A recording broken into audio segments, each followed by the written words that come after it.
Hello, everybody. I'm Charlie Newton, and this is Conversations. Today, I'm very excited. I'm very excited. I'm even ecstatic because once again, we're going to have my good friend Alexis Joyner, Professor Alexis Joyner, on with us. Alexis Joyner has his MFA, his terminal degree from Norfolk State and Old Dominion University in visual studies, that is the studio art program. And he is former chair of the art department at Elizabeth City State. We started this conversation a few weeks ago, and today we promised that we would come back and talk about his art and get more into his sculpture and his art and his practice. And we're just going to talk we're off the cuff. Nothing is scripted. So we're just going to get into this conversation. Alexis, how you doing, my brother? Hey, brother, I'm doing fine. Doing great. Good to see you. Awesome. Good to see you once again. Last time, our last conversation was well received. And we had a powerful conversation as we got into basically what it means to be an African-American artist in the 21st century. That's how I look at it. And we discussed some things about art. And today I want to continue by looking at your sculpture. But first, I want to ask you first a few questions before we even get into this, your work. What was it like being the first African-American to graduate with an MFA, which is the terminal degree in art, from Old Dominion University, which was a consortium program with Norfolk State University? What was that like for you? And what was your experience, just briefly and honestly, what was that experience like? Well, it was kind of like being in shark-infested waters in a way. It really was, because it's really interesting, because I felt kind of lonely at times, because you really realize that there are a lot of things that are going on behind the scene that you're not aware of. And luckily, the good Lord always put somebody in your path who will pull your coattail and say, hey, look out for this, look out for that. Because there were a bunch of things that were kind of hidden that weren't so obvious to me that other people, they were getting the memo and I wasn't. So there was a person here and there that kind of, I don't know, I guess they felt pity for me or something. I don't know what it was. But there's always a ram in the bush, there's always a ram in the bush, So it was, like I said, it was a lonely path, but through prayer and perseverance, man, one of a God that took me through it. So, and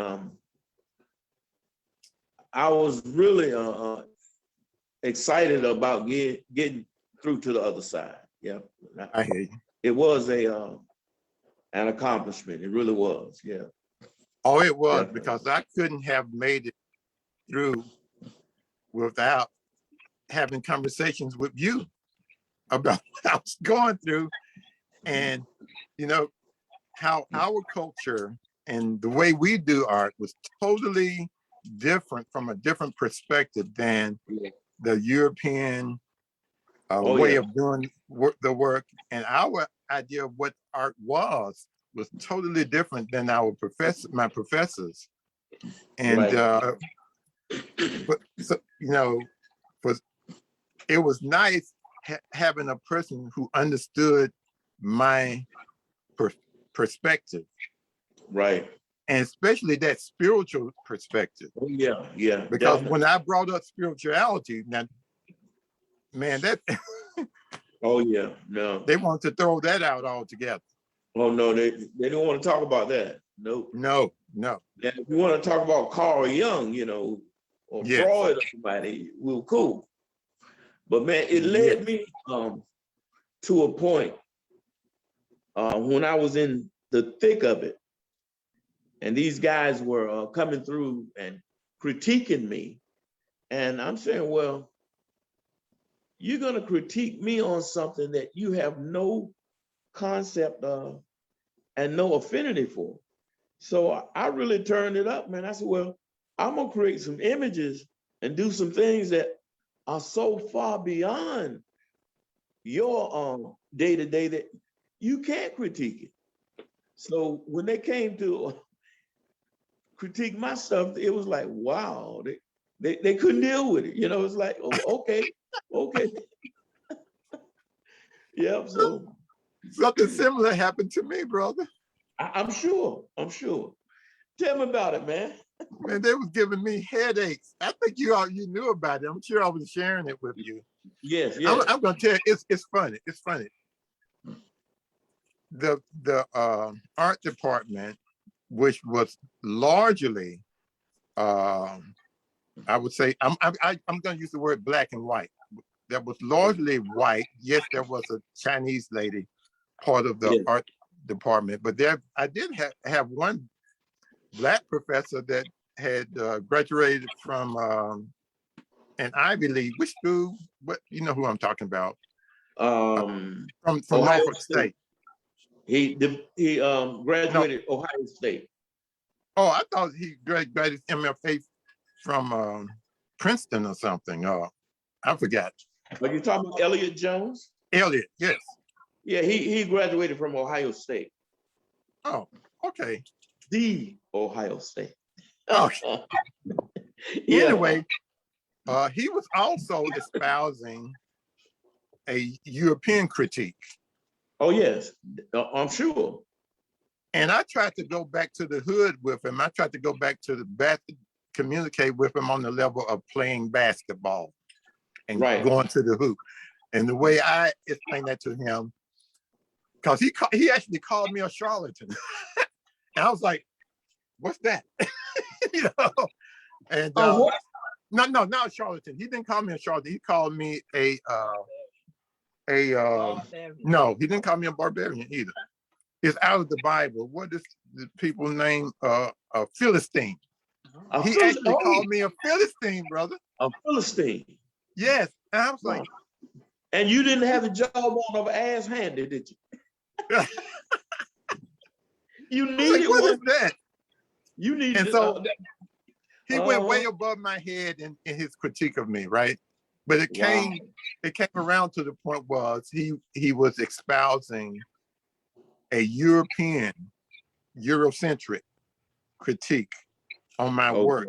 And I was trying to explain to him, I tried to simplify it because he could not understand the spirituality, because once you say spirituality, of course they're going to question, okay, what is spirituality? Right. And so we went through all that back and forth. And when I got there, all my work was, in my mind, was spiritual, as it still is. It remains spiritual in my mind. Exactly. So I told him like this. I said, well, it's just like playing basketball. You're on the basketball court and you're playing against, the opposing team. And what I'm going to do is I'm going in for a slam dunk. Okay. And I want my work to be the slam dunk. Right. In other words, I was trying to explain to him, this is straight out of the hood when I'm doing, and it's raw, it's funk, it's raw funk, and it's uncut.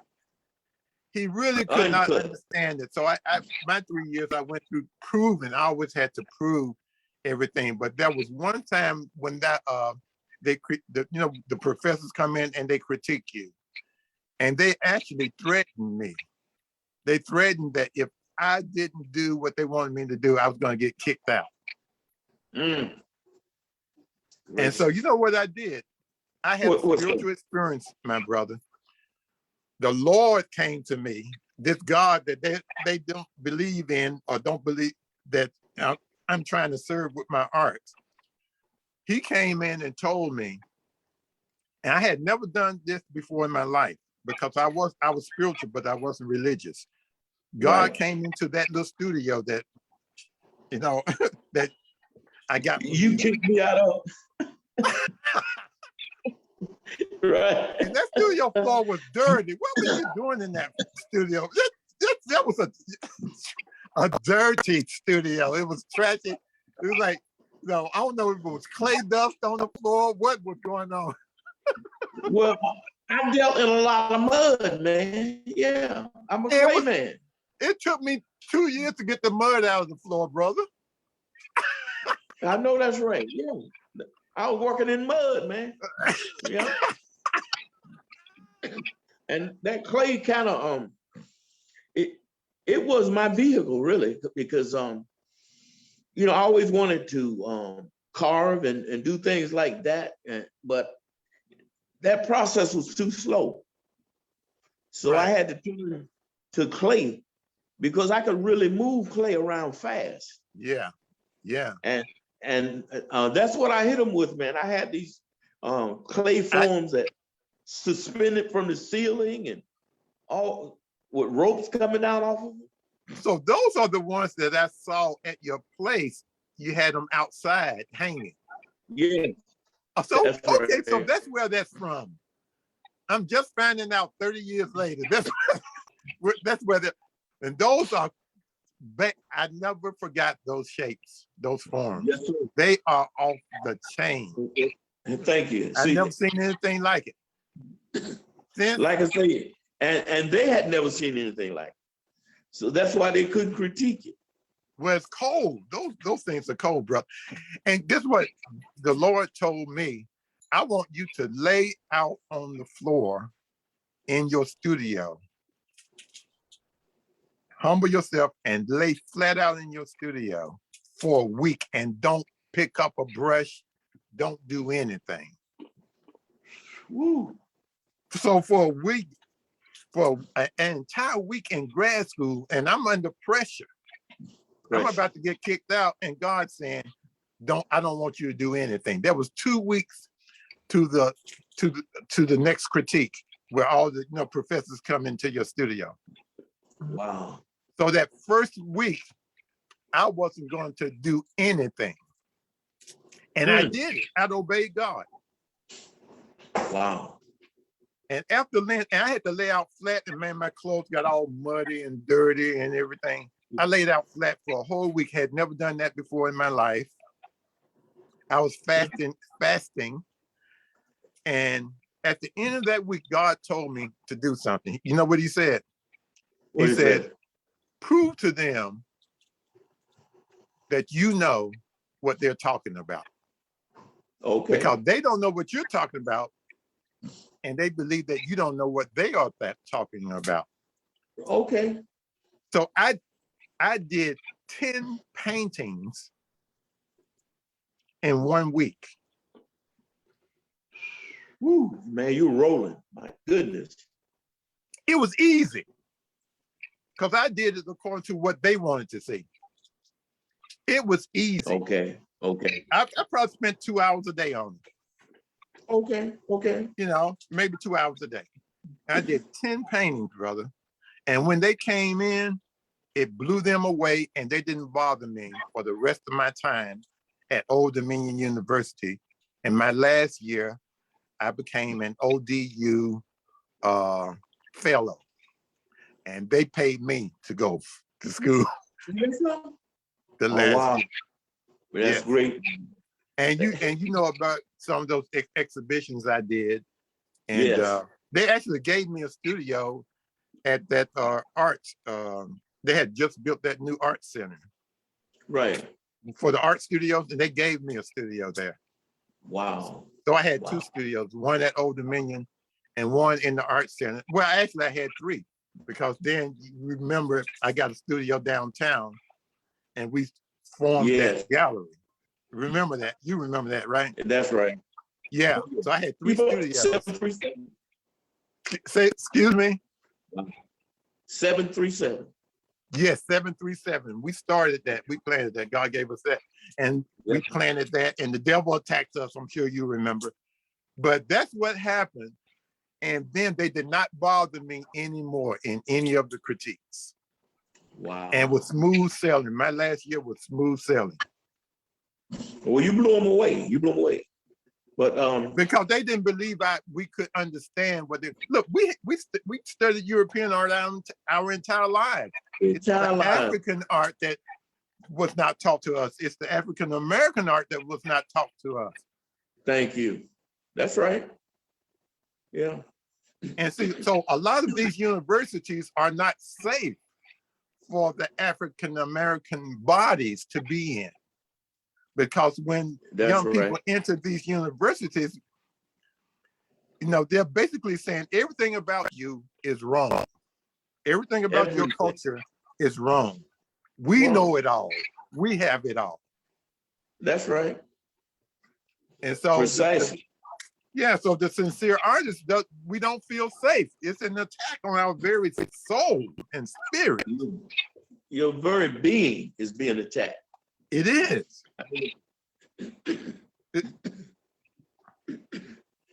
But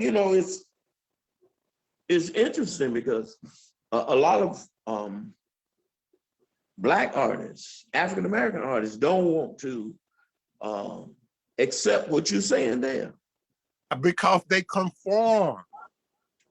Yes. And that's why our community is lacking in art education. That's why the majority of the African American community in America don't value the arts, and they do not attend the museums and galleries. Right. Because they don't many of us denied our own calling. Right. We denied we conformed. We assimilated ourselves into European art and culture. We deserted our people in a sense. Exactly. This is how I look at it. We deserve. It's like it would be like deserting your whole purpose for being an artist in the first place. As George Clinton would put it, done crossed over and can't get Black. Lord have mercy. And that's what done crossed over and can't get Black. Yes. Yeah. Yes. So, and our communities suffer for it. Our kids suffer for it. Yeah. But you tell me, maybe you could tell me, how in the world can you create an establishment that's supposed to house art, and you can make it so unappealing and so unattractive and uncomfortable for Black folk to go up in? How is that? Because I think it's that slave culture, that slave mentality. Yes. I think that the enslavers were never healed and the enslaved were never healed. Right. And I think with your art, my art, and other woke African-American artists, I think that one of the things that we're trying to do is heal ourselves. Yes. But there have never been apologies. There's never been reconciliation. There's never been any type of, I mean, look at what's happening in the world now. People are actually debating whether people should make enough money to live on. Right. And they call it the living wage debate. What's debatable about that? The person can go and work 40 hours a week and still don't have enough money to pay their bills. What's debatable about that? It's that slave master mentality, that privileged mentality that now we understand that we're suffering because of the institutional racism that permeates all of American institutions. And we know that Black and brown people suffer because of that. But I believe also white people suffer because of institutional racism. Because anytime, and my wife Aantha is always saying that, when you exclude groups of people and their culture and what they have to offer, it makes this nation weaker, lesser, you know? Everybody And so. so everybody, Yes, we're not what we could be, and we're not what we should be. that's right. Yeah. So it's like, you asked me that question, how can that happen? It's because of the love of money. The The love of love of money. money is the root of all evil. All evil. It's called evil. There is evil in the world. Evil. That's exactly what it is. Yeah. Yeah. Man, we just pulled out of Afghanistan, and I found out from Michael Moores that the US for the last 20 years have spent $300 million a day in Afghanistan. $300 million. Hey, let me make sure. I think I wrote this down over here somewhere. No, it's a day, I enter. It's not a week, it's a day. $300 million a day was spent in Afghanistan. But we don't have money for living wages. So that money being spent means somebody is making $300 million a day. Yes. See? Yes. Yes. That military industrial complex. You said somebody is making money. Yes. They're making money. It's military, but mainly the industrial end of that complex. The military industrial complex. The people who don't pay taxes. The people who don't pay taxes. Right, exactly. They're the ones. And the people that are not really doing any work. See, we have to realize that America is not, it can't be great again because America was, this is just Charlie Newton talking. I don't remember when America was great. So how can it be great again if it was never great? It has always had the potential to be great. If we kept that, I read the Constitution when we went to DC. I read it, I've read the Declaration of Independence. I've read all of these great documents that's supposed to be America. Right. So if America's promise was ever kept, America would be great. Right. We weren't even included in those documents. You 3/5 of a human being. Not to this day. Not to this day. Not to this day. Yeah. And so it's important, the work that you do.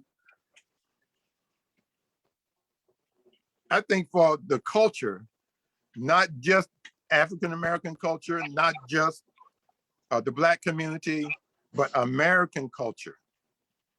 Because we are Americans. Yes. Even though people they won't look at us as though we are not. We are Americans. We were born here, raised here, bred here. We pay our taxes. My parents died here. I am an American. That's right. Sure you are. Yes. Yeah. And so until all of us are free, none of us are free. Thank you. That's right. Absolutely. Yeah. I was talking to somebody and they was talking about from the college that I got my BA from, and the person was mentioning and the reason why I went to that, I didn't have a choice. I had to go to that university. I didn't have a whole lot of choices, okay?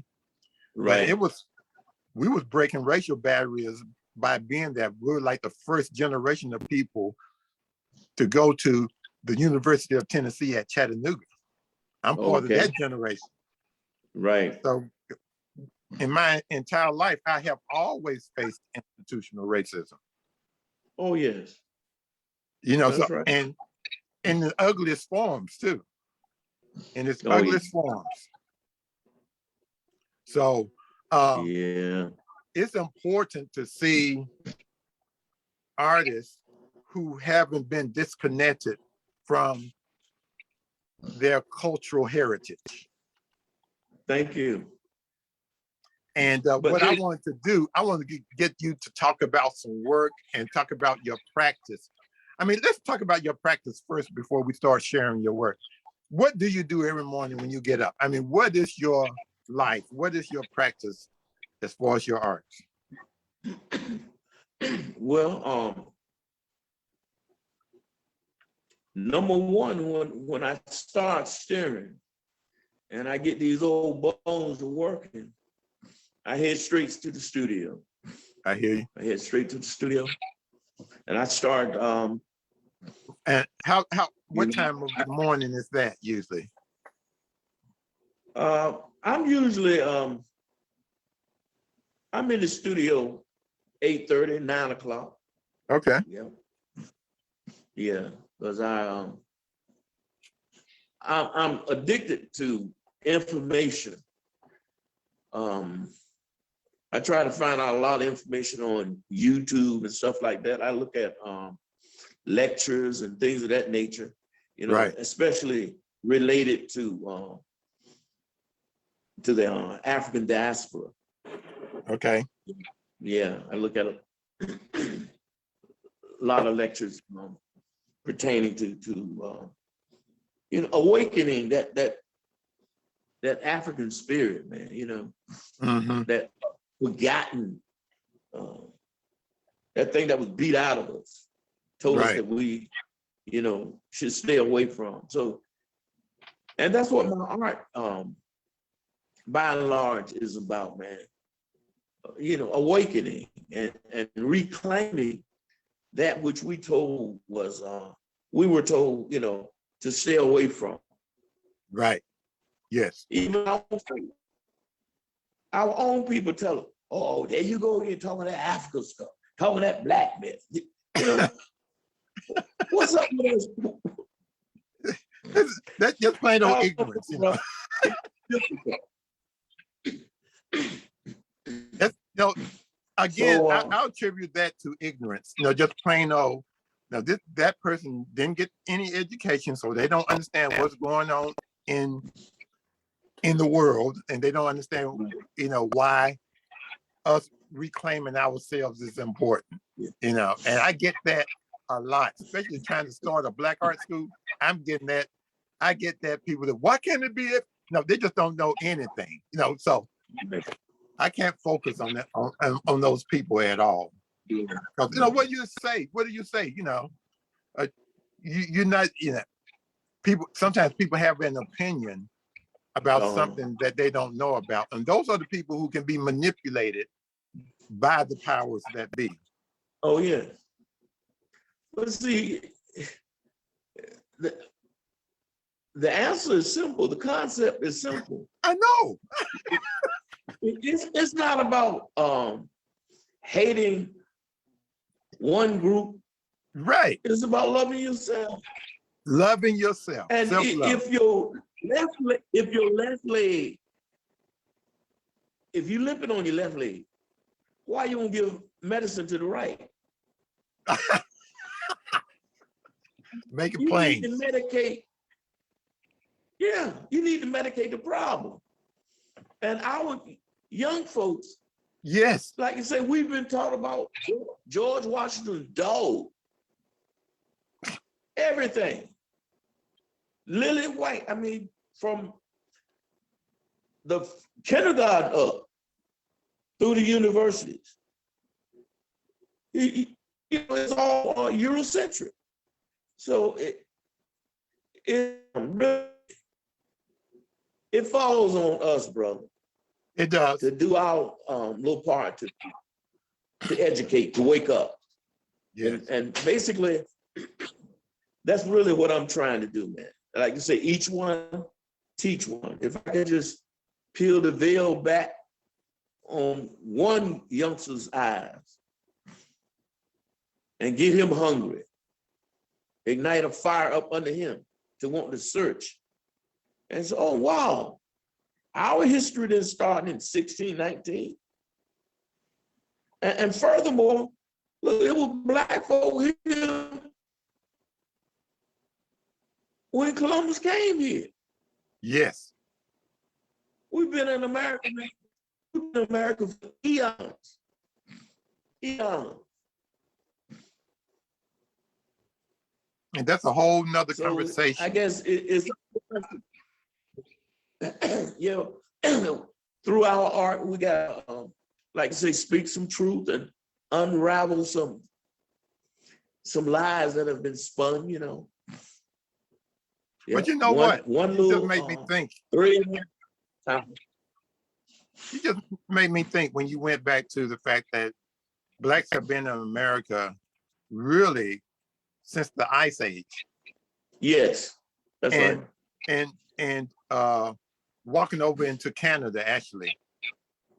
Yes. And I actually did a huge painting that references that. But there's a connection. I think that art making is very spiritual, whether the Yes. artists know that or not.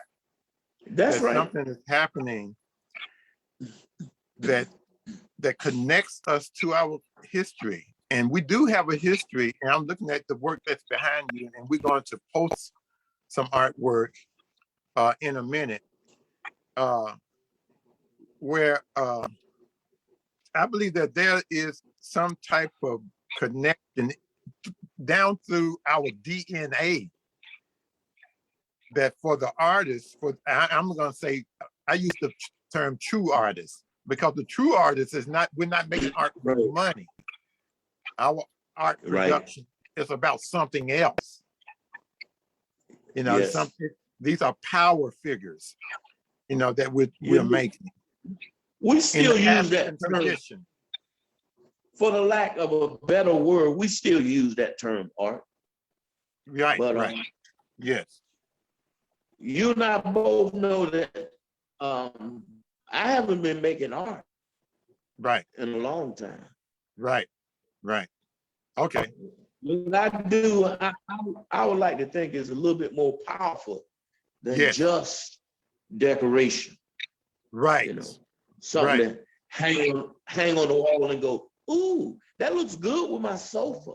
You know. Yes. Yeah. No. But, yep.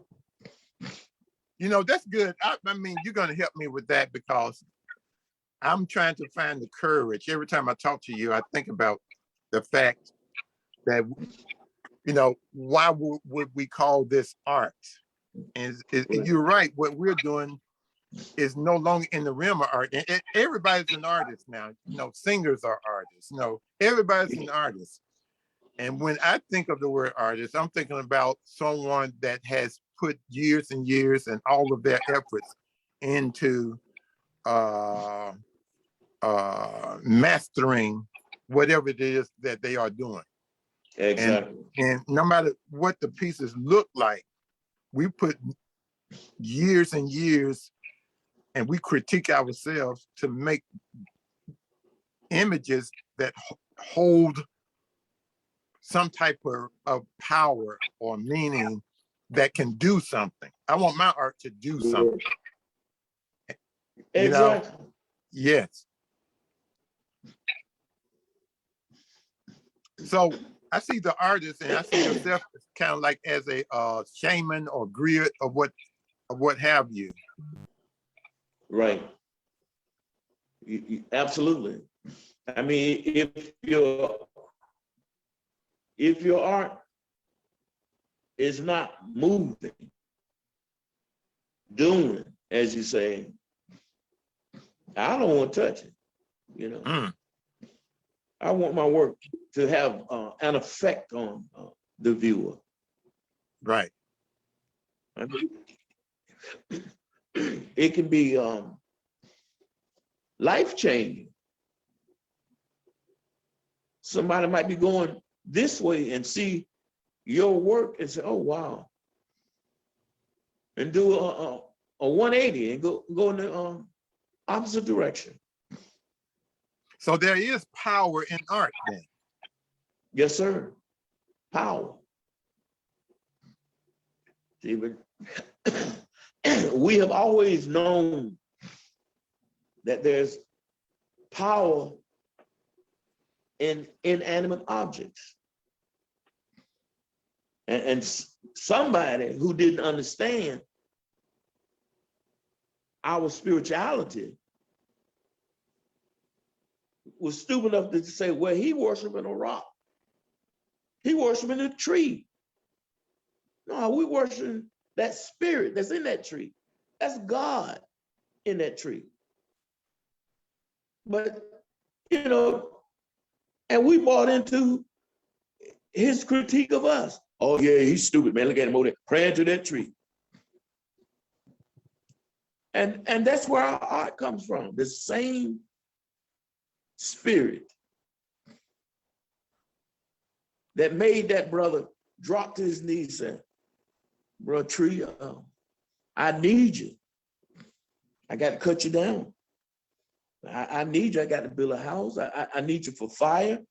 I want to make a drum. And you're not going to cut many trees down, praying to him and offering gold dust to the tree. You're not going to deforest the area if you take that approach. Well, see, we're talking about a man who would fire up that chainsaw, and cut every tree down for money. Back to that. Now that's worship. Thing, man. See, now to me, that's worship. That's tree worship. That's true idol worship. Because the dollar bill is a tree. Yeah, that's right. But from our spiritual heritage, I can't help but go into my faith here.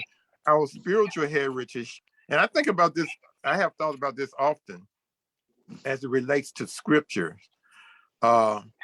is that the person who worshiped the trees, see, we didn't worship trees, we saw our ancestors in trees. So we saw the value, just like the Chinese may say that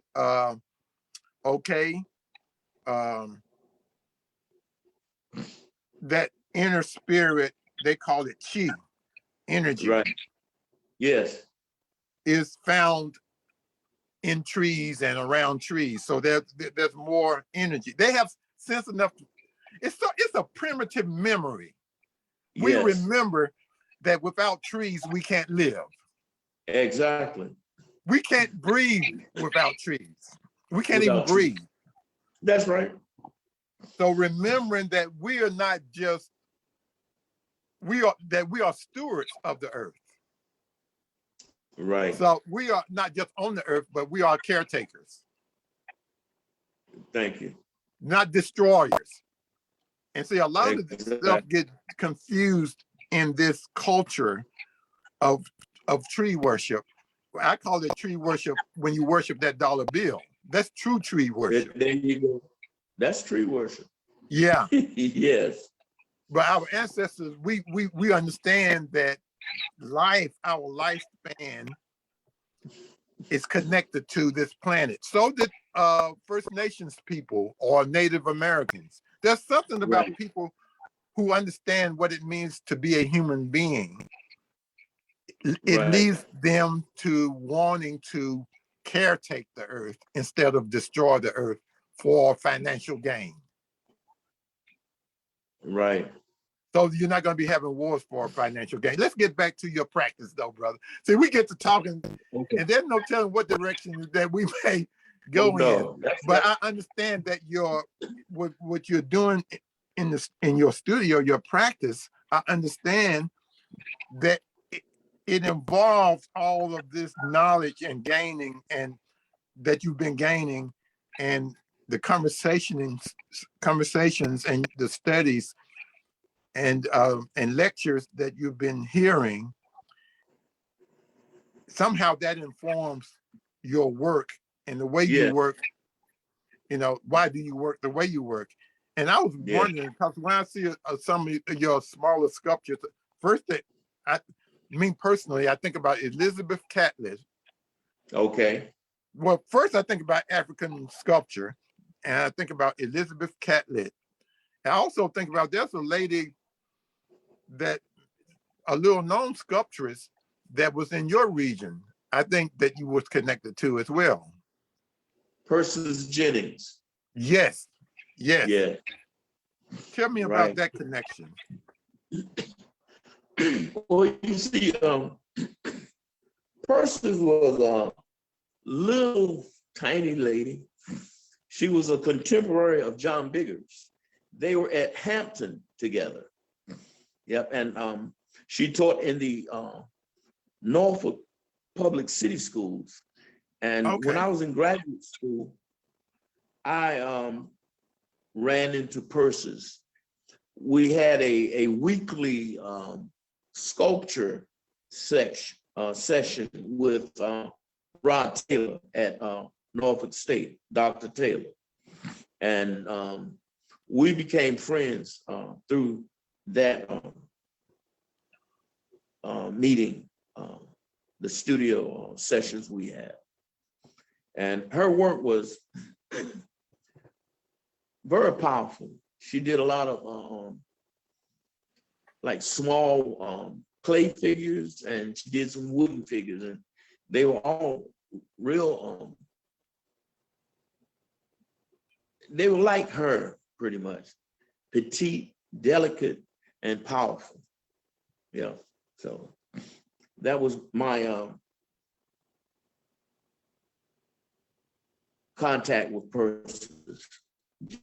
Do you see yourself as continuing her tradition in any way? Well, since she passed?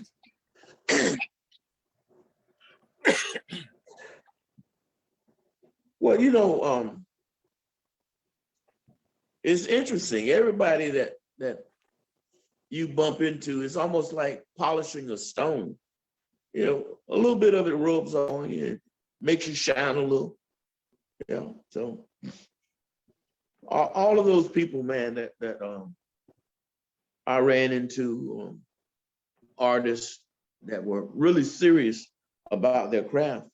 I take some of what I gleaned from them with me. Yeah, I really do. Yeah. Yeah. So what I want to do is put up some images. I don't want to start with that image though. I want to start with the smaller images. And yeah, start at the beginning. Some of the smaller figures. And if you still have them, if not, that's cool.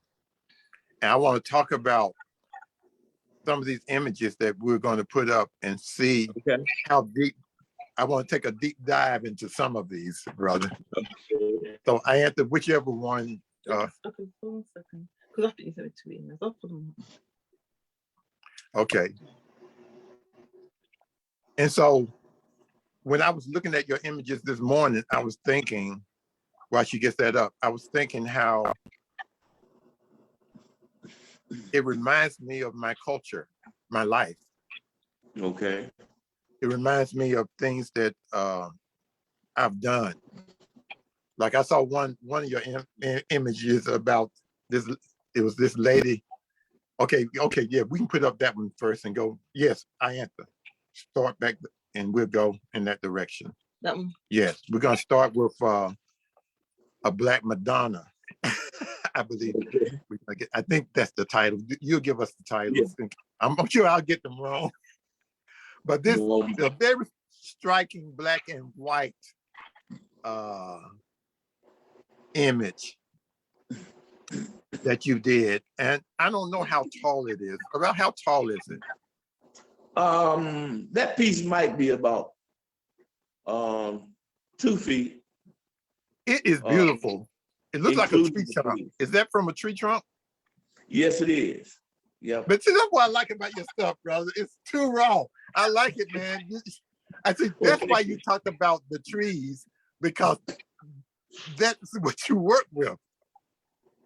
That's right. I mean, you are bringing these spirits that's out of these trees, brother.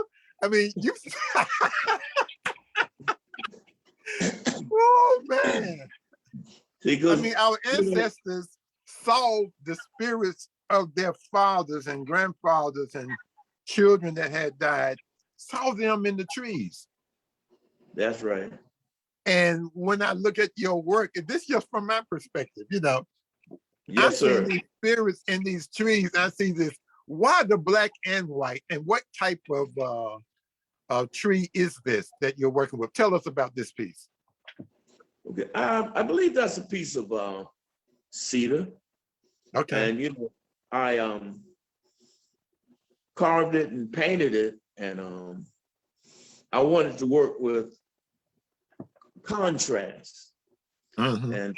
And I was dealing with that stark contrast between the black and the white, and also texture. I get wanted to, yeah, I wanted to kind of jump out. And the piece basically is kind of harking back to the Black Madonna and Child that I saw in Europa, Italy. Okay. Yeah, I mean, I made a pilgrimage to go see this thing, man.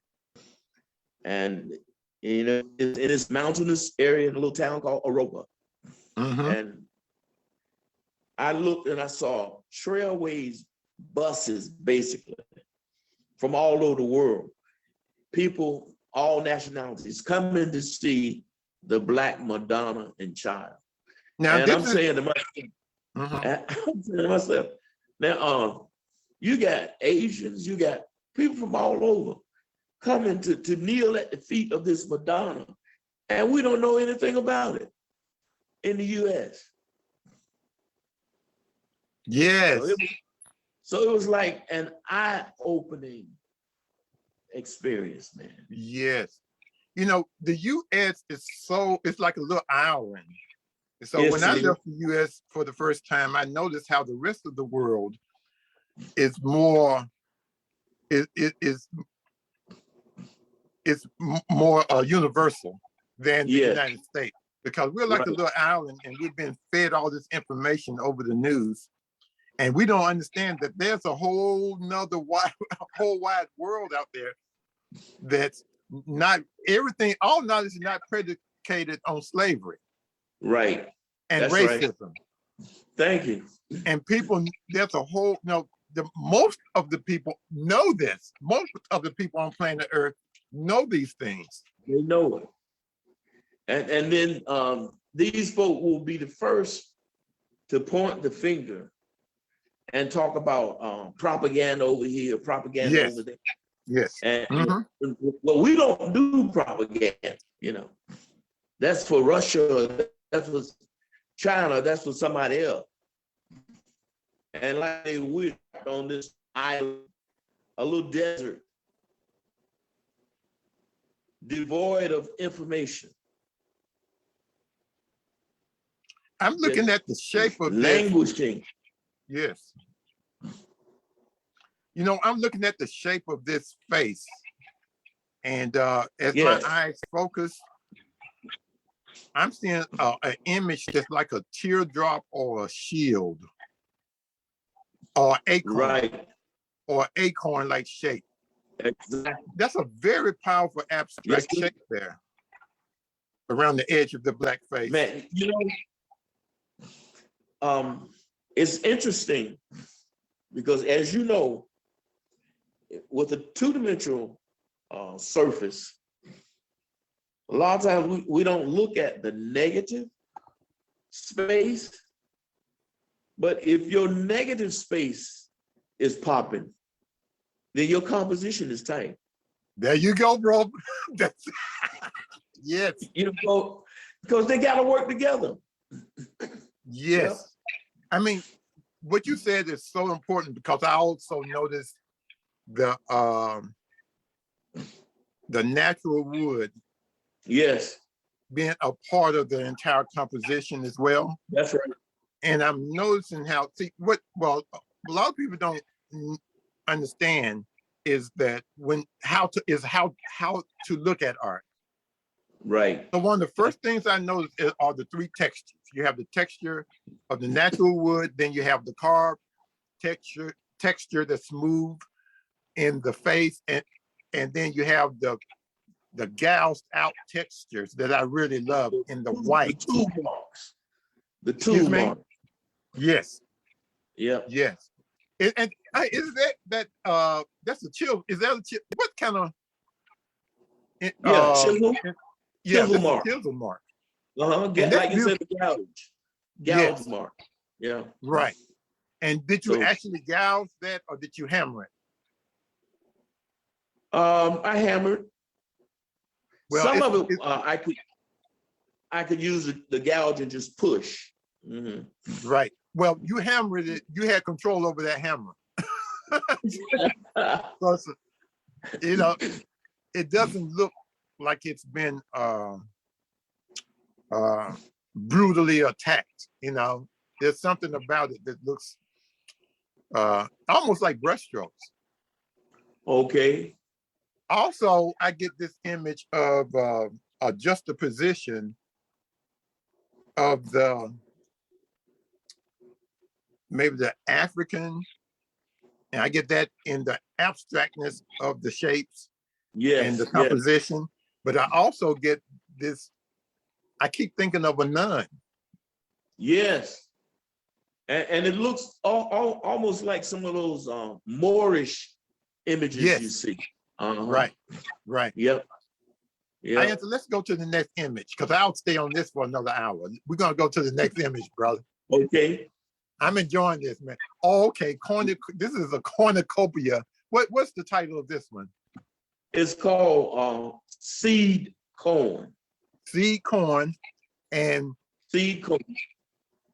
I see these blocks, these talk about this one. This is fun too. ABCs. And you know, as they say, the children are our seed corn. And being an old farm boy, I realized that if you're gonna have something to plant next year, you can't eat all of the corn. You cannot ground the corn that you set aside for seed. And that's the children. You can't just afford to, destroy our children like we're doing. Lord. Children got to be saved. They got to be saved if we are to have a future. And let me ask you a question, because yes. I'm not a farm boy. I was brought up in the city.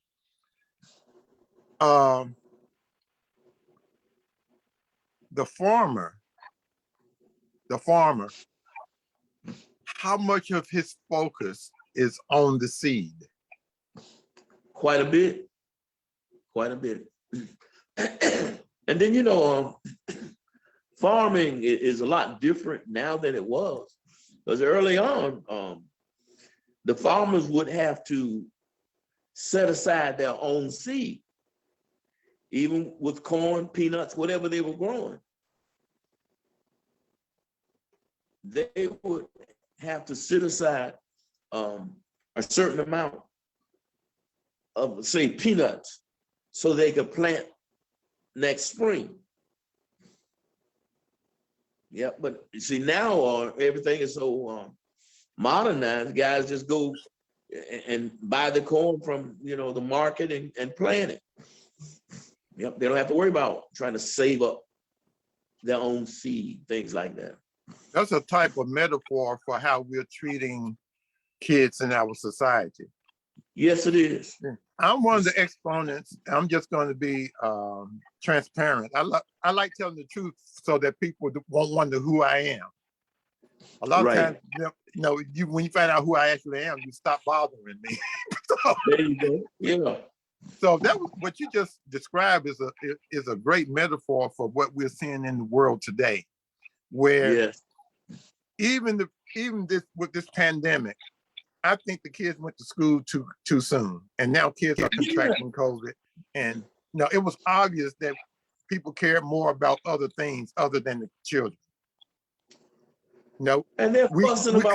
couldn't wait till the children got a vaccine. We're gonna put them in harm's way. This is how I look at it. We're gonna put them in Yeah, harm's way. We can't wait for the vaccine. that's right. Because now they're a commodity, especially inner city kids who don't have computers and laptops, and you know, and they Right, cannot do virtual learning on the same level as more affluent children. right. And so this sculpture, and I like the fact that it's rough because, and these building blocks, man, are these blocks? I mean, you being a teacher, it makes sense to me that you would make something like this. Yeah, ABCs, brother. Yeah, Just that simple, huh? ABCs. I mean, that's, as you say, building blocks. That's it. If you're gonna learn to read, you got to learn the ABC. Yes, yes, sir. Yep. So Let's go to the next. Let's go to the next one. Okay. Okay, now this is the one that reminds me of that lady we was talking about. Yes. And this is Yeah, this piece is this walnut, black walnut? is a piece of black walnut. It's about 5 feet, Okay. 4 inches, maybe 5 feet 5. Wow. Solid black walnut. I call it crowd control. Uh-oh. And I'm sure you knew this woman growing up. Uh-oh. I lived with her. Yes, sir. I lived in her house. I heard that. Look, because back in the day when we were a little bit more civilized, you could be going up the street and this lady would step out on her porch. Oh, yes. And you would straighten up. And just at the sight of her, huh? yes, sir, her presence. Because you knew that she would hit you upside the head with that rolling pin and then walk you home and tell your mama why she bust you upside the head. And then your mama would commence to busting you upside the head. You mean your mama wouldn't attack her for doing it? Or No, go sir. down to the schoolhouse and attack them for disciplining your child? Mama would thank her. I'm so glad you brought that to my attention. So it was a different time, man. I mean, because like you say, nowadays, the child is always in the right. Oh, no, my boy wouldn't do that. My child wouldn't do that. You lying on my child. That's called community. That's when we had community. Yes. And that was before the neighborhood became the hood. That's what when we had a neighborhood and not a hood. Lord, I haven't heard that expression. I'm gonna have to use that one too. And that's something, bro. Yes. But it's true. Anybody in your neighborhood could put you in check. Because they were your neighbor. Because they were your neighbor. That's right. No, the Bible said, love your neighbor as yourself. Love your neighbor as yourself. Maybe that's what this culture has done. It has removed our neighbors. Yeah. There's still some neighbors, but they used to be all around us. Now you may have one or two on the block. Yes. And far between. So see, this is, would you say that this relates to, as far as this image? I know her stuff was much smaller, and this is 5 feet.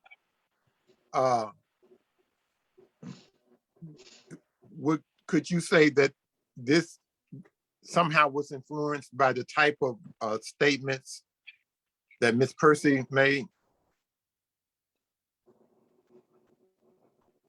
Well,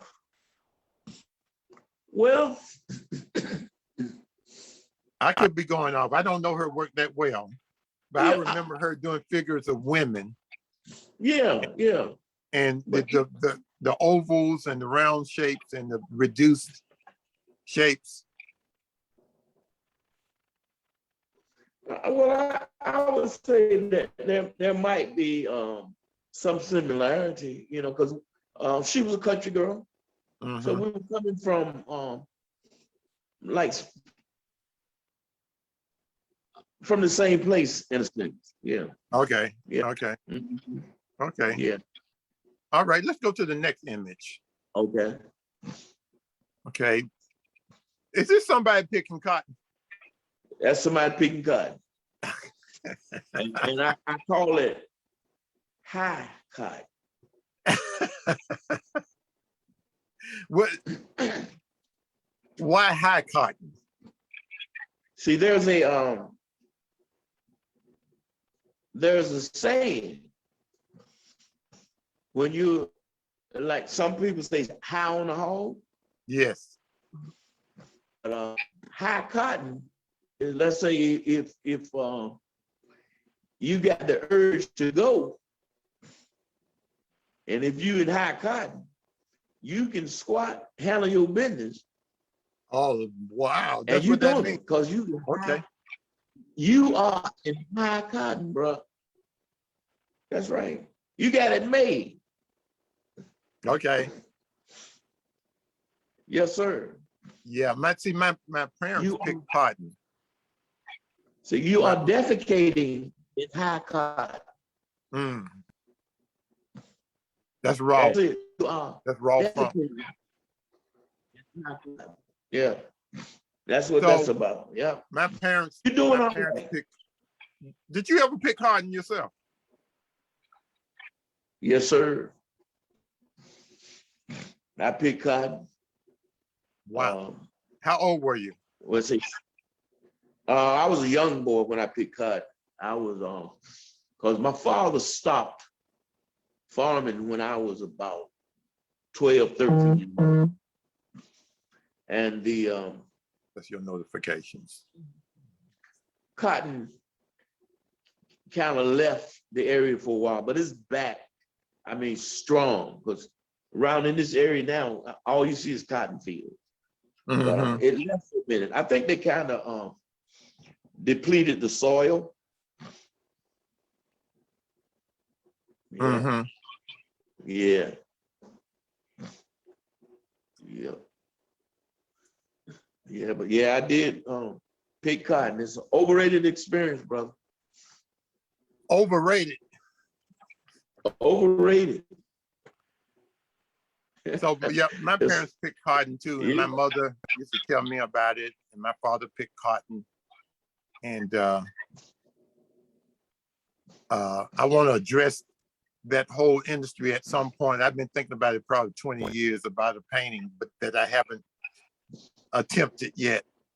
You know, so I tell you, yeah, yeah. So, but what made you decide to make this thing, this piece, this? nostalgia. Okay. Because I have seen this person more than Okay. once in the Right. cotton field. Right. So it's historical. Yeah, man. Yeah, we go out there with the old lard cans Mm-hmm. as our lunchbox. Old metal lard can.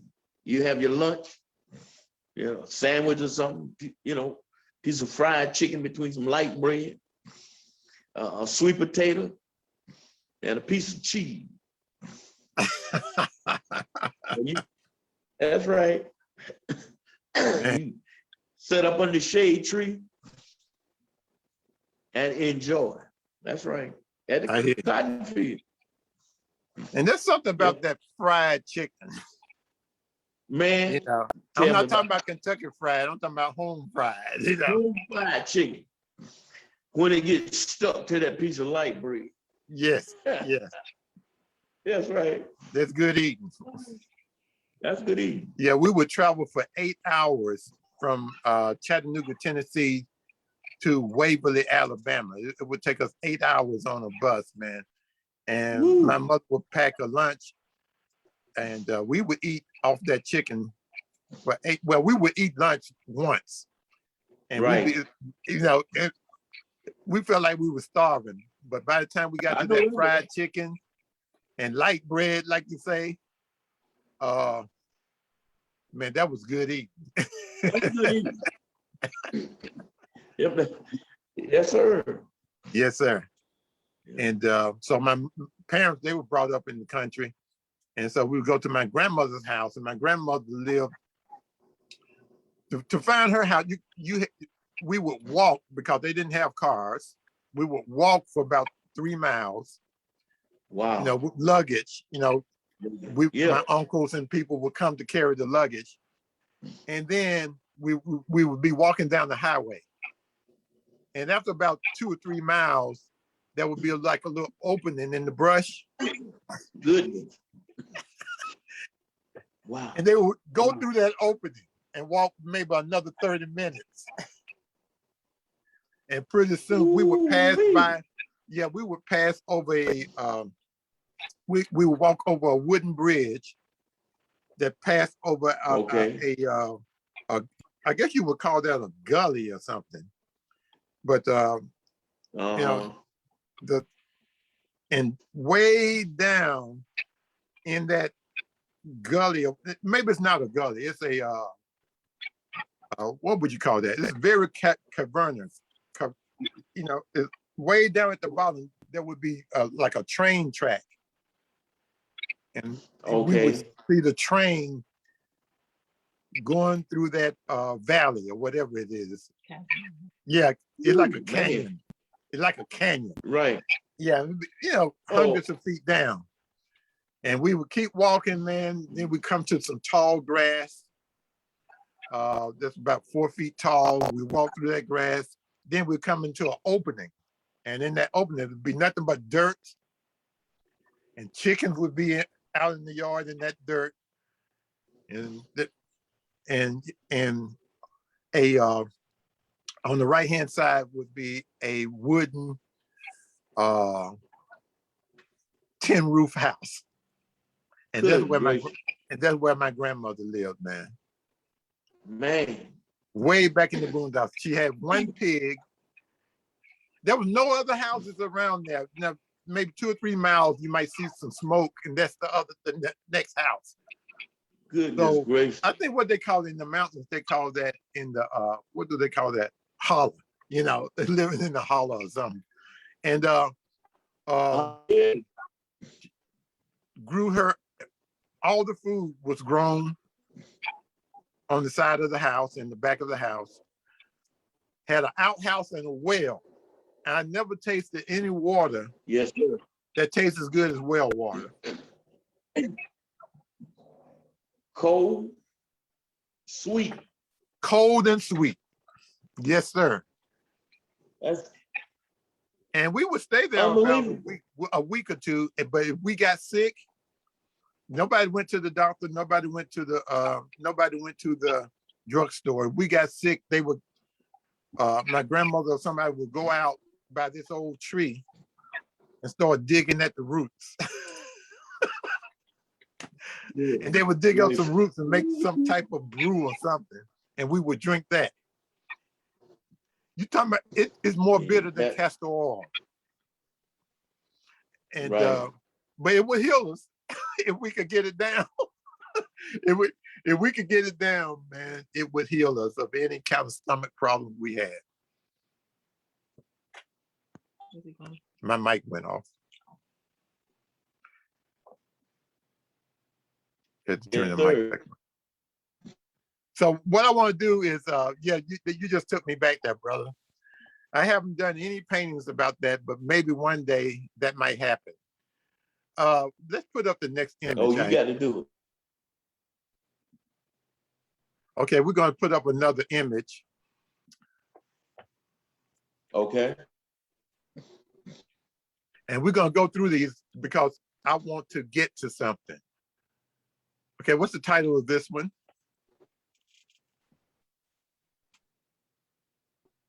Can you not hear? I don't see an image. Okay, you don't see the image yet. It's the lady with the, okay, you probably gonna see it now.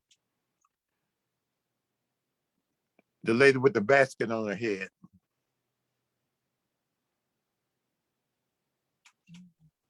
Do you see it yet, Alexis? Yeah, I see that image. Yep. Okay. Yeah, that's a black walnut piece as well. Uh-huh. And it depicts a lady. She's the fruit lady. She's a vendor. She's selling like oranges. Uh-huh. Mhm. And it's This, about maybe 20 inches. uh-huh. Yeah. Okay, is this like Yeah. a Haiti, like remind me of somebody from Haiti or somebody, or the islands or something? It's kind of like the ladies I saw in West Africa, Okay. in Ghana. Mm-hmm. Yeah, selling fruit. Yep. Yeah. Awesome. Let's go to the next one, Iantha. I'm trying to get to something that, and this was My Daily Bread. Is that correct? Is that the title? Something like that? Yep. Daily bread. It's about 26 inches maybe, a little over 2 feet. It's made of expanded or aerated concrete. Mm. Mm-hmm. Aerated concrete. What is aerated concrete? Well, it's basically it's kind of like a cement or concrete material Okay. that has been, they pumped air into it to lighten it. Right. So yeah, it's not as heavy as concrete, solid concrete would be. It has, Okay. it's porous. Is it Because brittle? Is it very fragile or brittle? not very brittle, Okay. but it is somewhat brittle. Mm-hmm. Yeah. Did you accomplish this with a file? Was most of this done with a file? Or? Some chiseling, some like a rasp file, all of that. Yeah. Yep. You know, this reminds me of work by William Edmondson. I don't know if you know of his work, but he was a, excuse me? He used limestone. Okay. And he made grave markers and stuff. Right. Yeah. Right. Yeah. No, he was a Tennessee artist. Yeah, I know his work. Yeah. Right. Boy, was serious. He was serious. He was. His work, he was spiritual. Serious. Very spiritual. Yeah. He said that God. Some of the say what now? Oh, go ahead. Go ahead. No, go ahead. Okay. Yeah, he said that God, he would look, someone asked him how he came up with his imagery.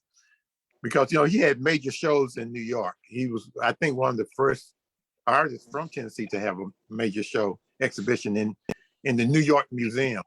And somebody asked him, you know, where does his imagery comes from? He said it's something similar to what Michelangelo said. He said, he said, I just look into the stone. And he was not educated as well. We talked about that education last time. He said, I look into the stone and God gives me. Yeah, the image. He gave the glory to God. It's coming from God. So he went to Juilliard, or he went to Juilliard. He went to Juilliard as well. He did. He went to Juilliard. He was a graduate. Yes, sir. Yes. Yeah. Yes. His work was powerful. I remember his work. Yes, no doubt. You know, that it's just that simplicity of it, you know, those simple shapes. And I mean, there's a British artist that used simple shapes. He kind of graduated to simple shapes. The most famous British sculptor, Henry More. Henry Moore. Yes, Henry, yes, Henry Moore. yes. But Yep. however, Henry Moore used those simple shapes, but they were not the same type of shapes. Right. Well, the impetus was not God, of course, right? No. But Henry Moore well received for those. Yes. I call it paring down of these forms and shapes, and That's bringing right. out the essence of the stone or whatever. Yeah, this is real nice. I really like this. How tall you say this one is? It's about 26 inches, maybe, a little over 2 feet. And what do you think that's pretty, what do you think it weighs?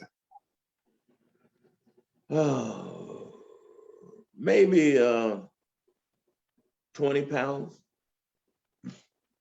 Okay. I don't know if I know I sent you his email, but I don't know if I didn't mention to put his email address in this. But if people want to, because I want this piece myself, but if I want to mention that you do sell your work. A lot of times people don't know that the artwork is for sale or is available, but you do sell your artwork, and somebody might see some of this work and they may want it for themselves, and they can connect with me, and then I can connect them with you. Okay.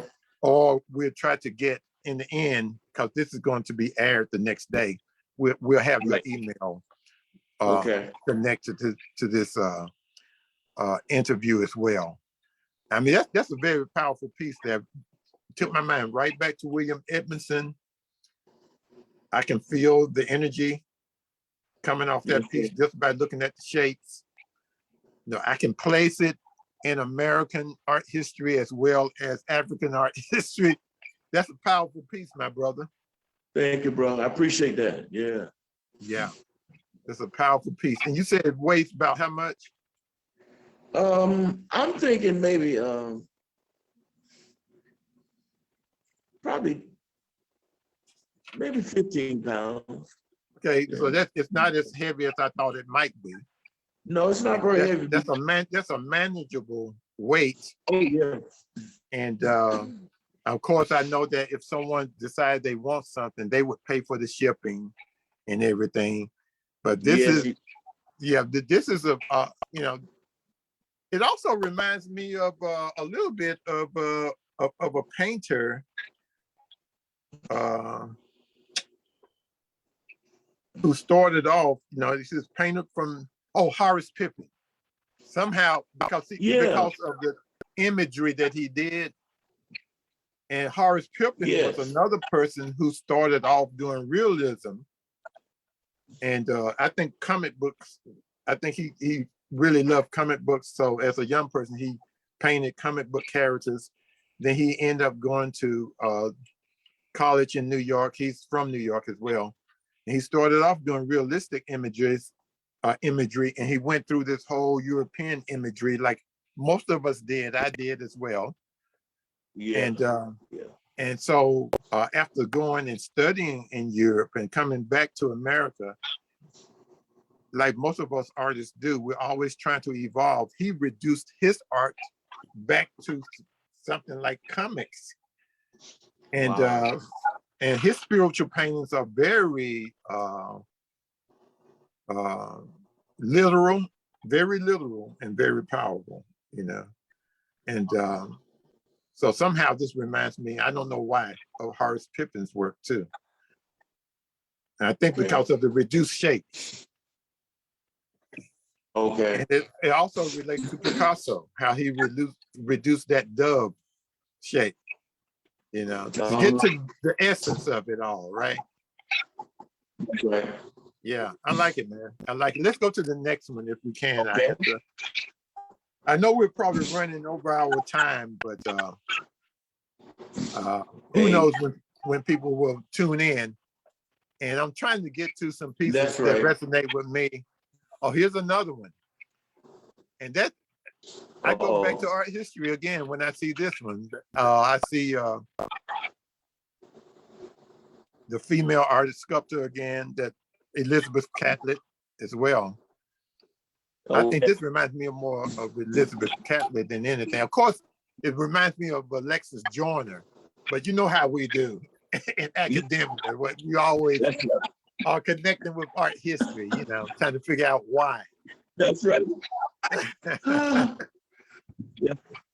Our training, Yeah, comes in a lot of times. My training comes in and sticks in. yeah, this piece is Also, it called, reminds me of some Mayan sculpture, yeah, that's as right. well as, maybe, I don't know, Igbo work, Igbo. I don't know. I'm not sure. So talk I a little feel bit you about though. this piece. I understand. I feel you. I know where you're going with that. Okay. It's Okay. called In the Wee Hours. Mm, So this brother dropped to his knees in his closet. Ain't nobody around. He's in the wee hours, you know. mm, mm. Yes, sir. And Making them he's in his prayers. prayer closet, huh? Making them prayers, brother. Man, Making them. this sculpture is very African, but because it's a different material,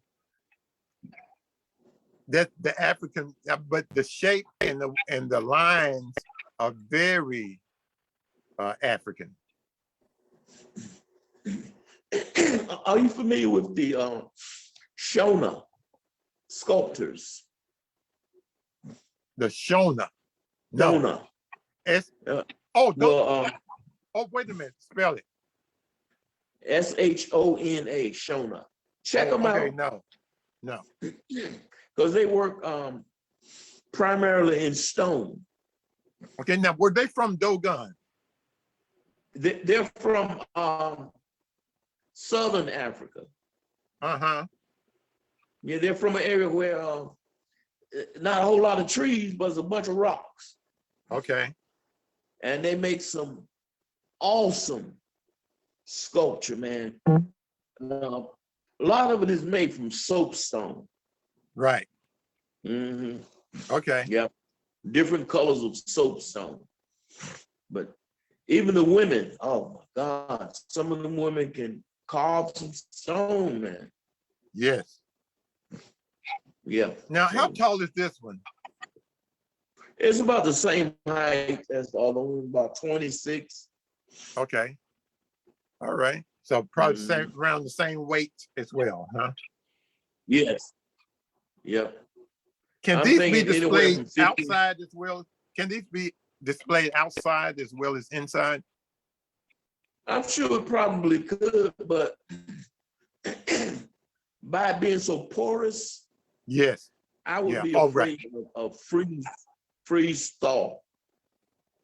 Okay. You know, I'm sure you could probably make it less porous, coat it or something, but Right. Right. I would be afraid it absorb that moisture and then it Yeah. freeze, it'll probably crack or something. Okay. Yeah. Okay. Let's go to the next image. We have quite a few, so I want to get to it. And this is one, the lady's shelling peas, right? Is that correct? Or peanuts. That's right. Okay. She shelling peas. Okay. I call it popping peas and singing in a language that the devil don't understand. Make me think about grandmama.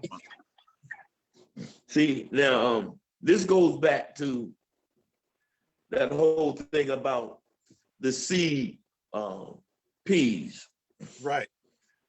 As a child, I was at my mother's feet when she and several women from the community would separate pop peas to make peas for the planting of next season. So they, get the seed peas, get them ready, put them in bags, and store them for the next planting season. And we call it popping peas. And they would hum and sing. Yep. You know what it made me think about? Yes, indeed.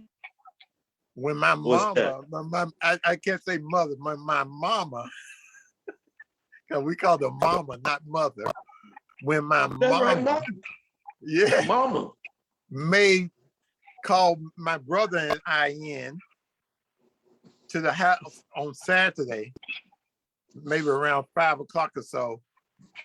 Come on in here and help me pop these peas. There And you she would go. have work for us. There you go. Because that's for Sunday dinner That's the right. next day. There you go. I Pop hate them doing peas. those. I hate doing that, man. My fingertips would be all hurting and aching and Yeah, stuff. that's right. Yeah. Yeah. Sound like you were dealing with some field peas. Yes, sir. That's what they were. And you know what? You know what? We were healthy. Thank you. Yes, sir. We were healthy and strong. Didn't know it, but we were eating healthy, brother.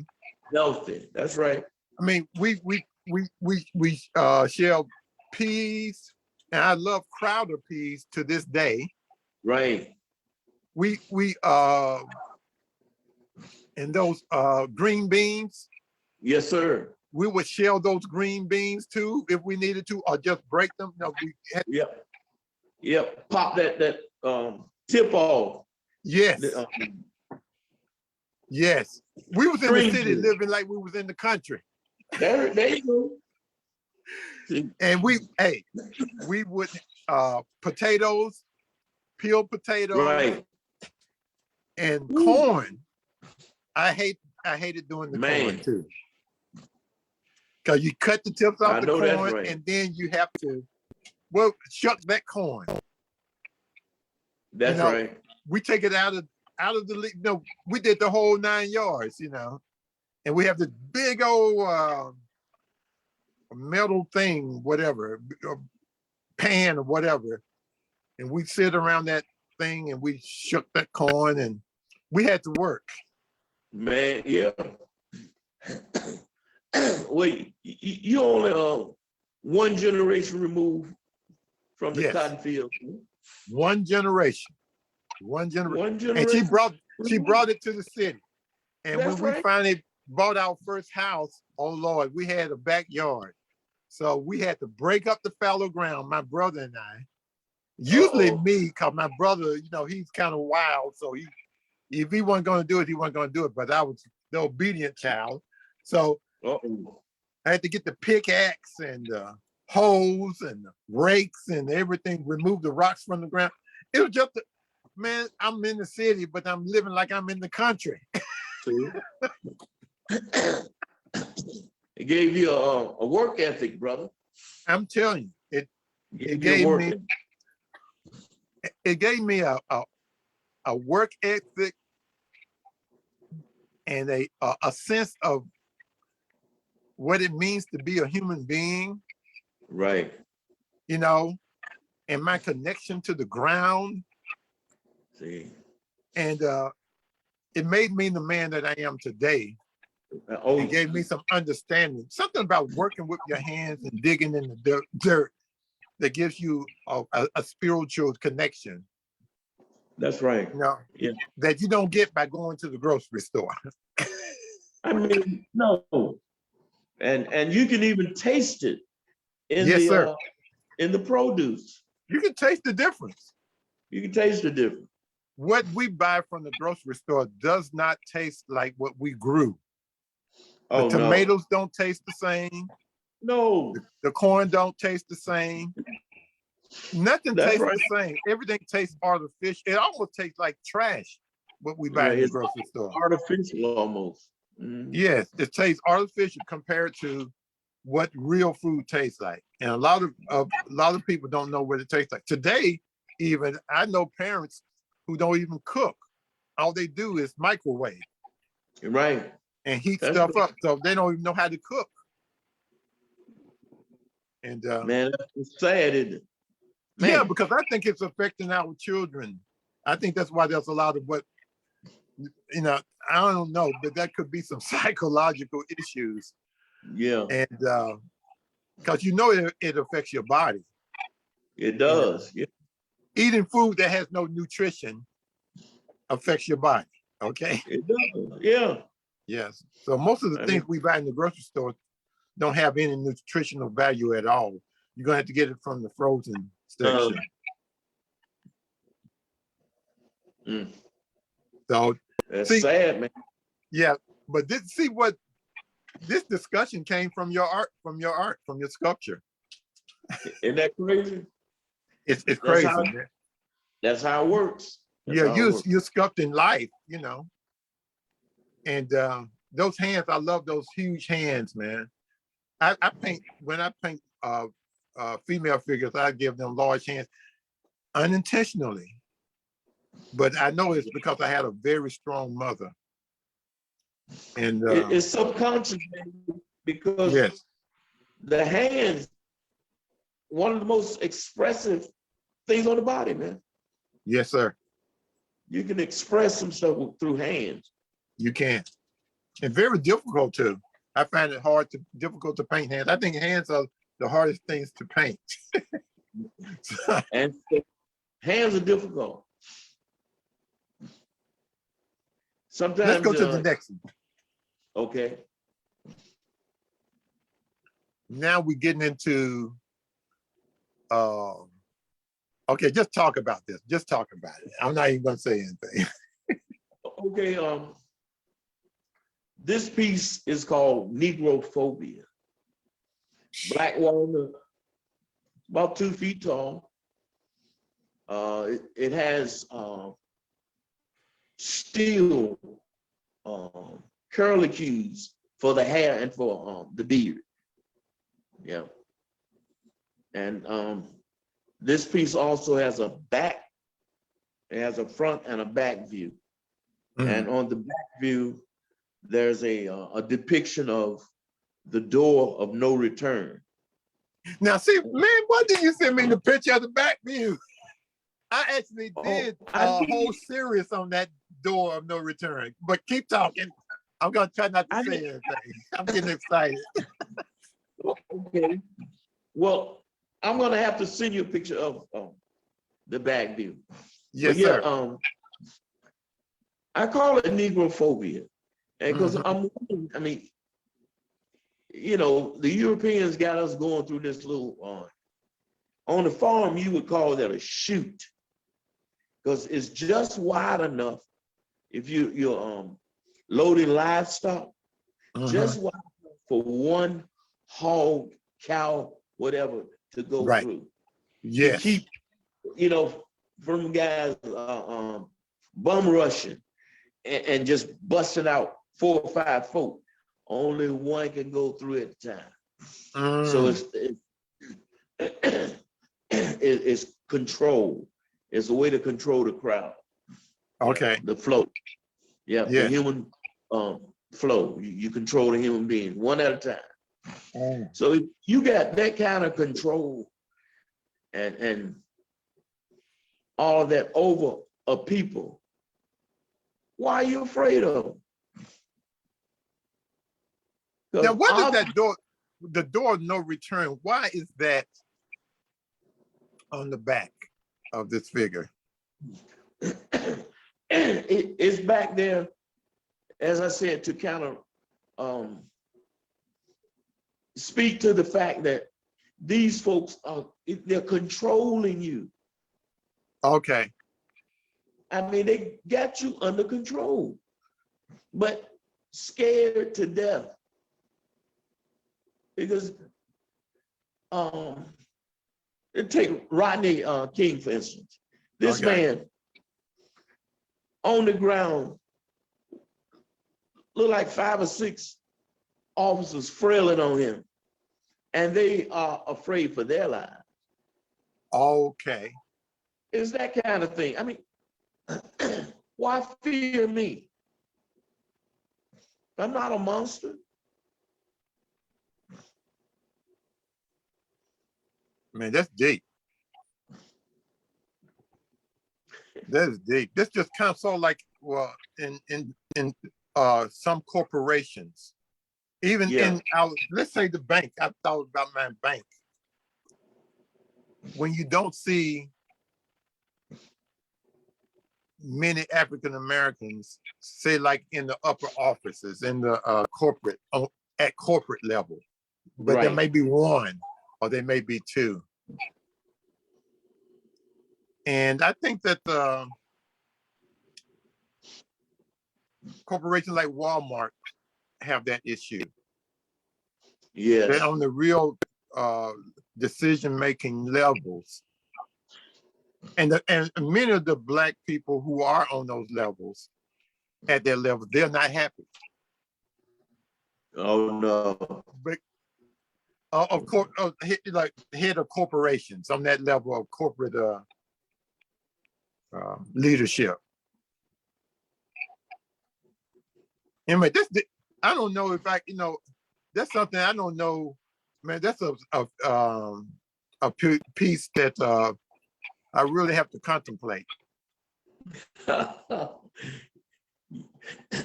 Yeah. Mm. So let's go to the next one that I can sort of relate to more, because I feel that it's kind of funky, like the way that I like to funk. Oh, okay. I hear you. Yes, sir. This piece here. I mean, Yeah, it's from a series. I call it Black Lives Matter Talismanic Totems. So they're all like 6, 7 feet tall. okay. And they're based on the like fetish figures, or in the Yes. Congo they call them Inkizis. These things are meant to ward off evil.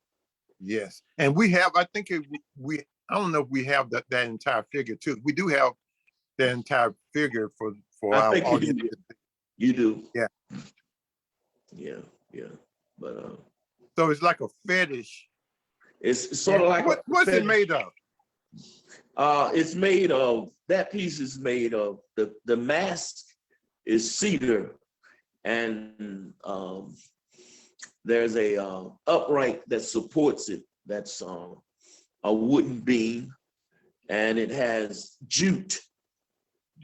Okay. Jute and wooden beads. Now, is this the same type of material that maybe a dancer would use in a ceremony? Yeah. That jute? Yes. It's similar to that, but more than likely, on the continent they would probably use raffia. That's what I was thinking. Yes.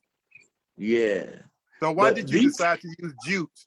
Is it because it's easier to acquire than raffia, or? Yeah. And I kind of like the effect of it. Okay. Basically, these were ropes that I painstakingly unraveled and combed out. Wow. Yeah, these were ropes. Jute ropes. Man, it's powerful.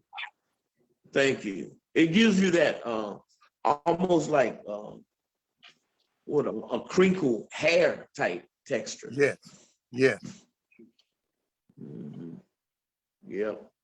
What's that green area on the head and on the head piece, that round circle that seems to be green at the top? It's probably reflecting something green. Okay. Actually, what it is, it's a mirror. Oh. It's a round mirror. Okay. Yep. And behind the mirror, there's a Bible verse. Okay. Do you care to tell us what that verse is? Not right off, because I got several of them. Okay. But Okay. that mirror is called a gland Mm. in the Ecclesia. And that's the thing that activates the figure. That's the energy that creates the energy for that figure. Okay. Yep. That's The fact much. that go ahead. That's much like a fetish. The use of the mirror. Yes. Right. Yep. That's right. Man, that is so powerful. Was, I want to go to the. Oh, go ahead. I was going to say, usually in those figures, they're like a lot of them are small standing figures, and that gland is usually in the abdomen area. Right. Yes. Mm-hmm. And that has a lot of spiritual connotations Yes, and sir. references as well. Yeah. And so, your figures. I don't know. It seems to be Southern and African. Yes, sir. Yes, sir.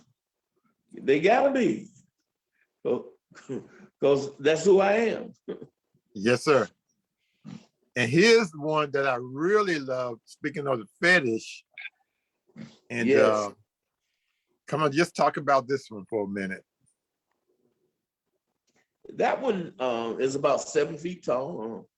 Okay. It's made of wood, copper, and steel. Mm-hmm. Mm-hmm. It's a when I look at that figure, it reminds me of looking in old books, Yes. and when you first see African, either not even sculpture, but African people in dress Right. during ceremonies, it reminds me of that otherness, a different culture that feel, that mystery. I'll put it like Yeah. that. Yeah. Okay. Yeah. See, and there again, you see at the bottom, under the chin area, Mhm. there's the mirror. Yes. Yeah, that's the gland. Yes. So, and Yeah. why is it called gland? Why do you call it gland? That's what they call it in the Congo, in that fetish Okay. figure. That Okay. mirror, it's called the gland. Mm-hmm. And like I say, that's the thing that activates, gives the figure its power. Yes, sir. That's the spirit. That's where the spirit is, right? Is that correct? In that mirror, is that where the spirit resides, or sort?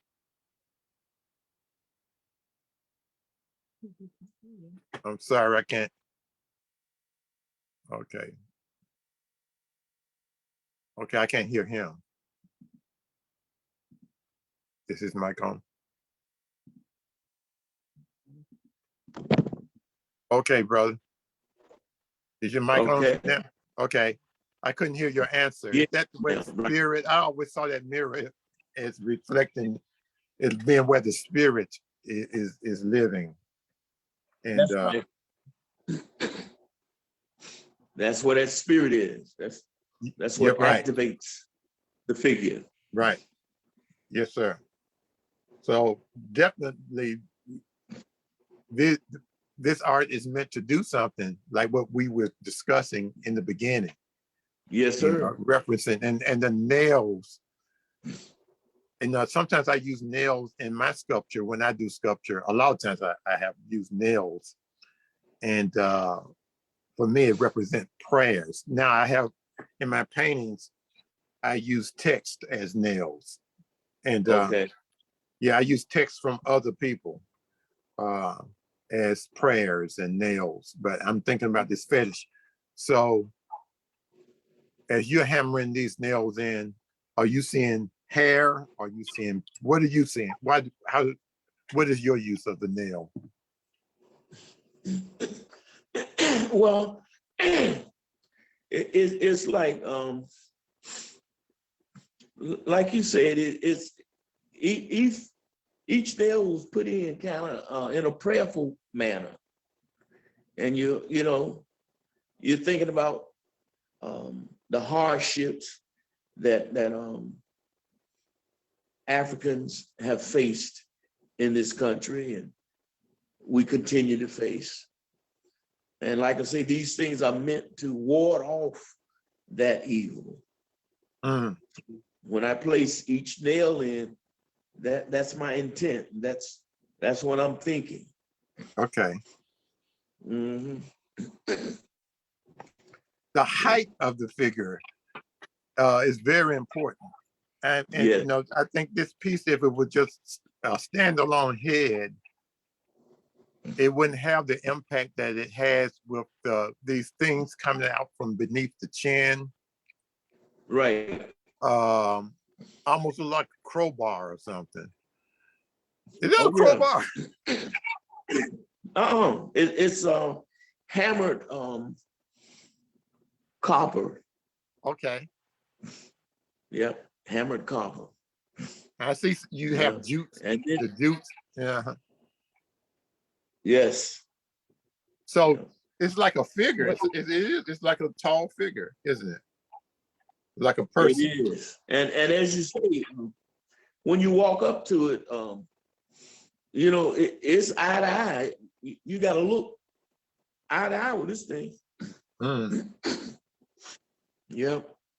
And in my case, I got to look up. You would look eye to eye.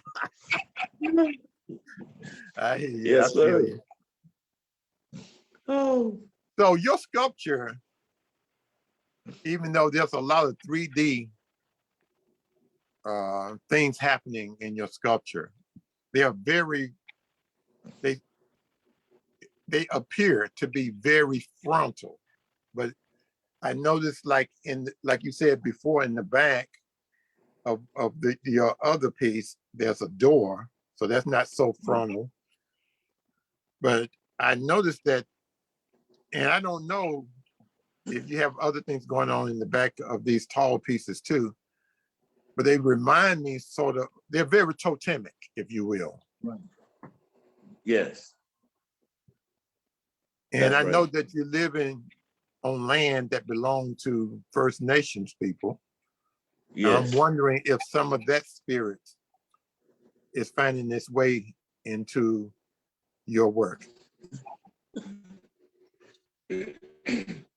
I'm sure. Like I say, what do you call it? Cultural memory. Mm-hmm. All affects us, man. I guess it's through osmosis. Right. You can't help but absorb the vibes. Because I grew up, right next to Indian reservation in Southampton County. Yeah, so it permeates. You can't escape. Do you have any Indian? You look like you have Indian in your blood as well. Do you know if you have any? Well, you know how we do, bro.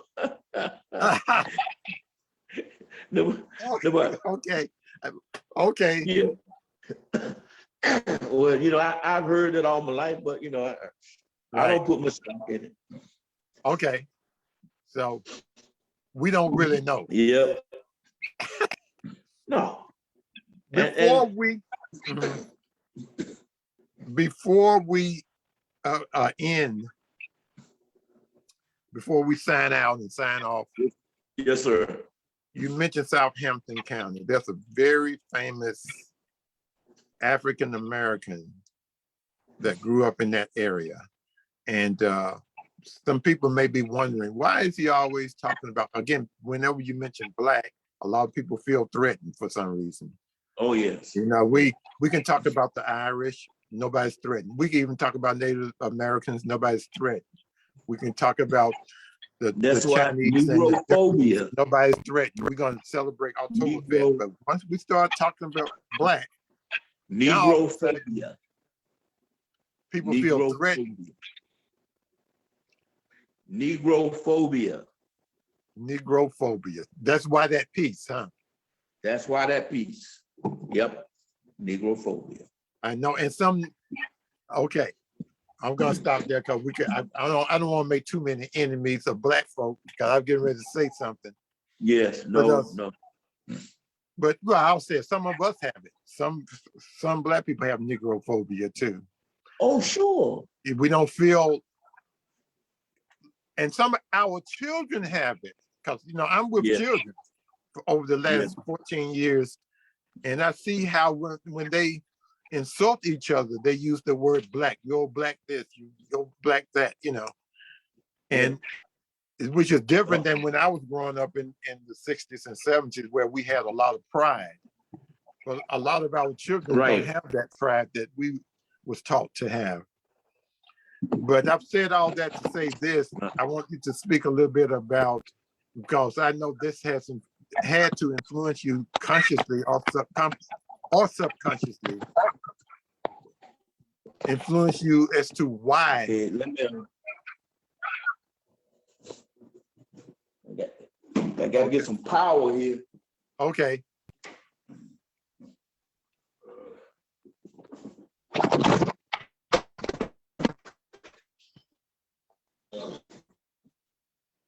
This has been, to our audience, this has been a longer interview than I anticipated. But whenever I'm talking to my friend Alexis, we may talk for a couple of hours. And I thought it important that we do conversations because I knew that a lot of people don't get a chance to hear what artists may talk about. And I want to have a serious and authentic conversation and to post an authentic conversation with certain people in hopes that we will learn how to communicate with each other and learn that I think that the more we know about each other, the more we communicate with each other, I think that we can move our communities forward. And I'm seeing that happening in my own work. And so that's why it's important. So even though every time we get together, we talk a long time, but this is an authentic conversation with my brother. But I wanted you, Alexis, to comment on this famous Black person that grew up, that lived where you live. Okay, well,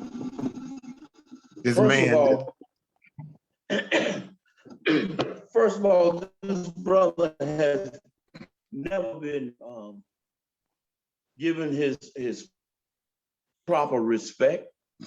They always, when I grew up, when we saw him in the history books, they called him Old General Nat. And this man was a minister. They should have been calling him Reverend Nat Turner. But they introduced this brother to me early on as a crazed man who led a slave revolt in Southampton County. Old General Nat. It wasn't until I was probably a teenager that I realized the man was 31 years old when he led that insurrection. So, he was a very young man. And some of the people that took part in the insurrection with him were teenagers. Little boys and girls, basically 18, 20.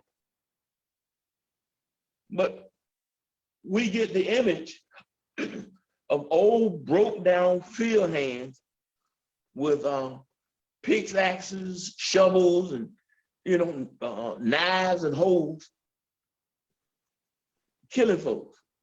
And the pictures that we saw, he looked like an old man. An old man. Little old man. That's right. Exactly. But we're talking about somebody who was half our age. Half our age now. In the prime of his life. And this man was fighting, he was a freedom fighter.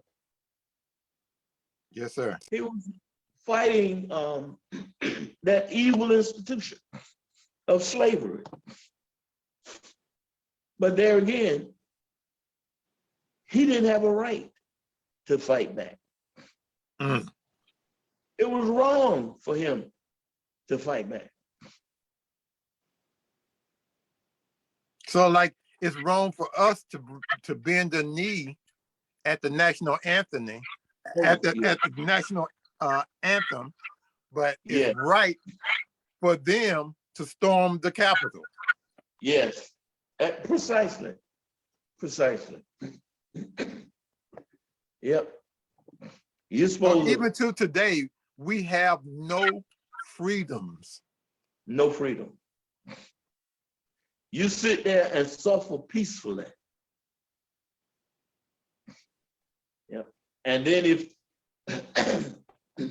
if there's someone who is really speaking out against the tyranny,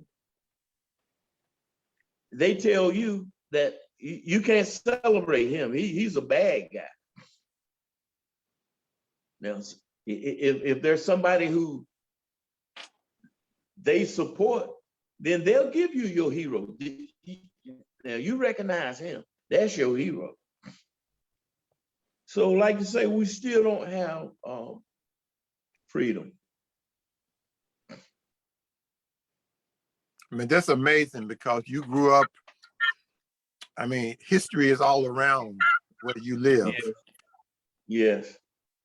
And spirits are all around where you live as well. You better believe it. Yes. Yeah. And, you know, it's a blessing just to be able to be you and to be who God created you to be and to absorb all of this energy and to tell the truth, to be a truth teller. Because you take, I was down in Southern County yesterday. My brother has property down there. He has a house down there, and he lives in Chesapeake. So he wanted to erect a gate to stop people from just driving on the property, turning around, doing donuts and stuff, playing on his land, on his, you know. So we went down there, and the road that his house is on, growing up, we always called that area, the crossroad, Blackheads. So some years back, they went through and I guess it was some type of branding kind of thing. They put road names because I grew up, it was always road numbers, rural route numbers. So they named all the different streets. And that particular intersection in that street, like I said, we called it Blackheads. So they named it Blackhead Signpost. And it was named Blackheads because after the insurrection, the Nat Turner rebellion, they put posts out there at that intersection and hung Black folks' heads on pikes. So they called it Blackheads. And like I say, they put up the sign, Blackhead Signpost. So one of us,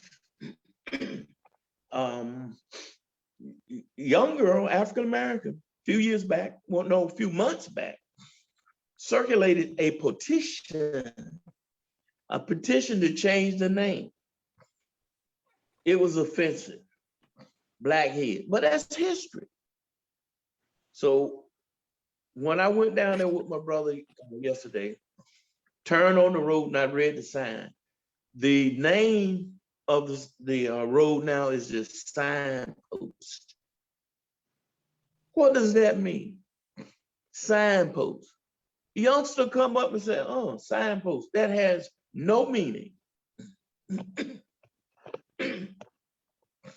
And that name change was initiated by a young Black girl. You know, that would And be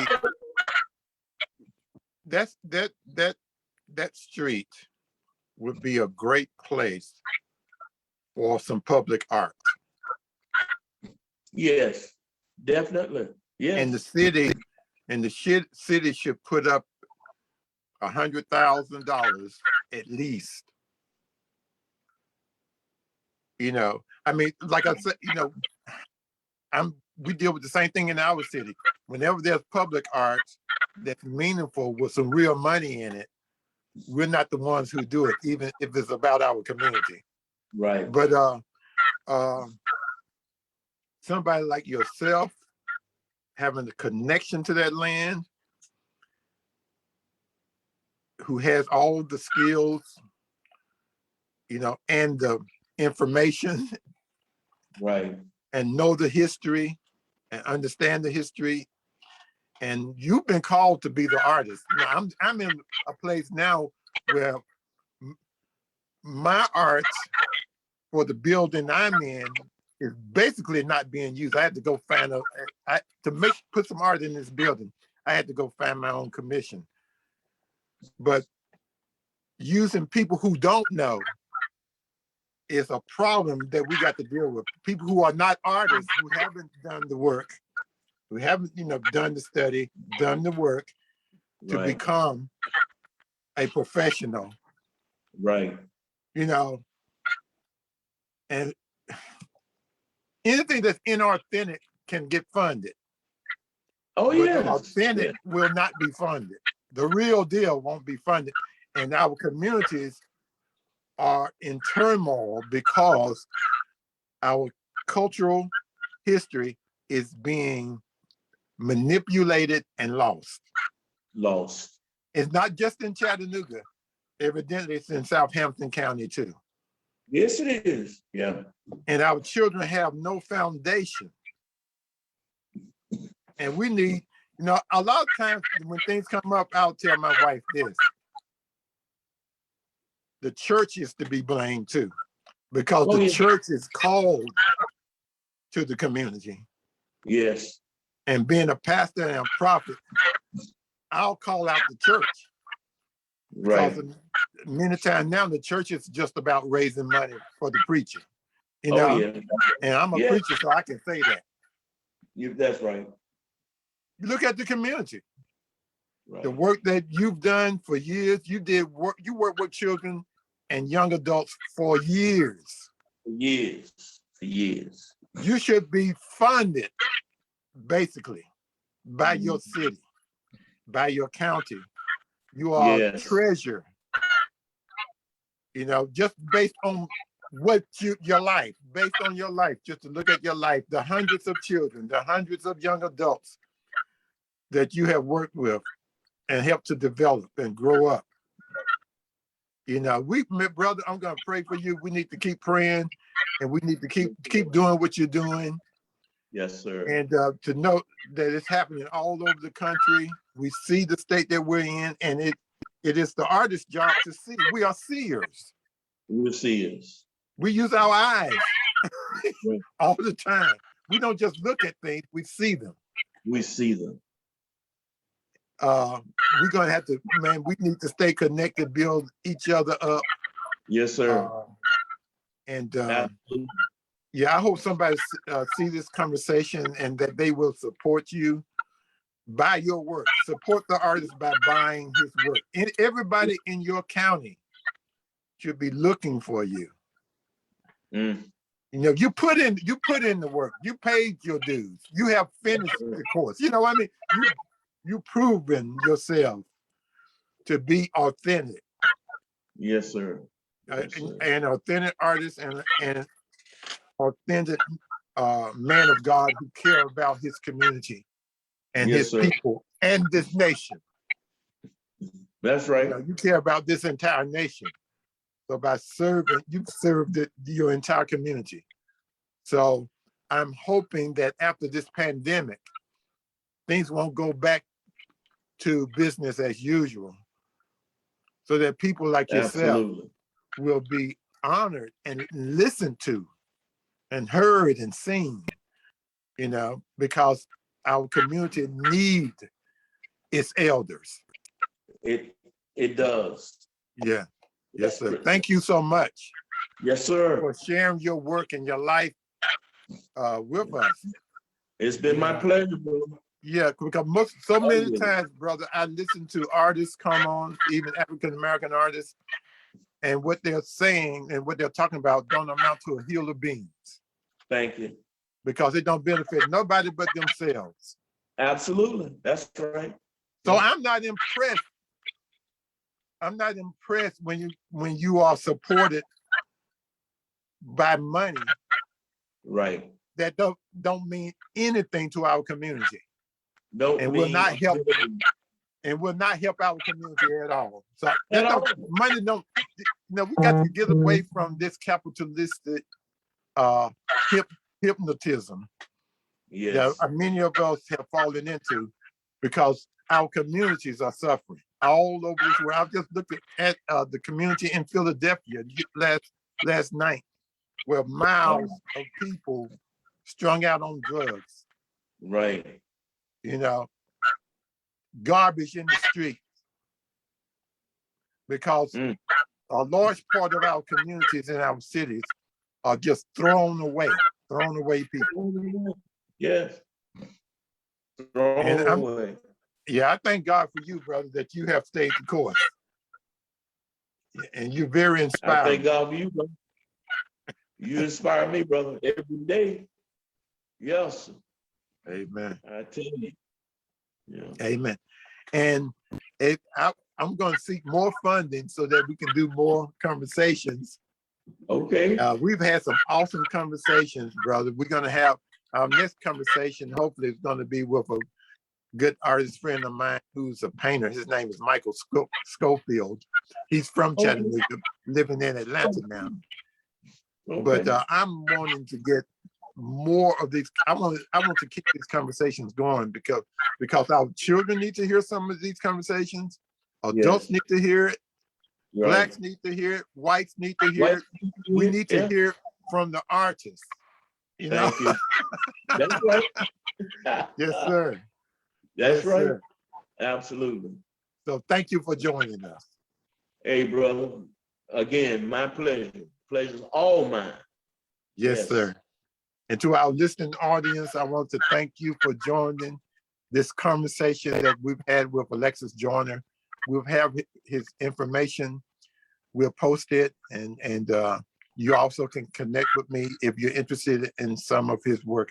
I'm sure he'd be glad to ship some work to you. You pay the shipping costs, you know, and let's get some of this powerful work in our, we need this work in our schools, Yes, sir.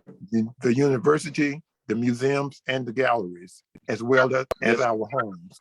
We need some authentic work from African-American artists.